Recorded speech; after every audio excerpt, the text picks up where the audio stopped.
You know, Sisters is a movie I saw. I was young enough to see Sisters with my mother, so it's a while ago. But Sisters was a movie that made a really indelible impression on me, and part of it was just the way it was made technically. I don't think I'd ever seen split screen before. And the way in which it was used in Sisters was so not the kind of gimmick that I already knew people called split screen. It was something that was being used because you needed to see certain sequences from two perspectives in order to really understand what the tension there was. You needed to see two angles of it. And also fascinating because it was so focused on women in a way that most films in that genre weren't at that time. Women at that time were almost exclusively the victims of violence, not the people who did violence to others. And there were a couple of exceptions. A movie like Homicidal, you know, you see that idea being played with.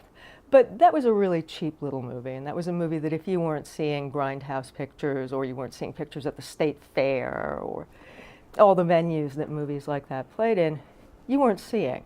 Critics weren't even reviewing movies like that.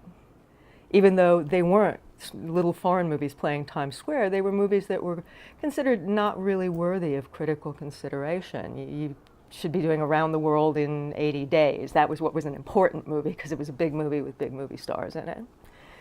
So they were, I think, not really part of the way most people thought about genre film, including a lot of people who were genuinely very interested.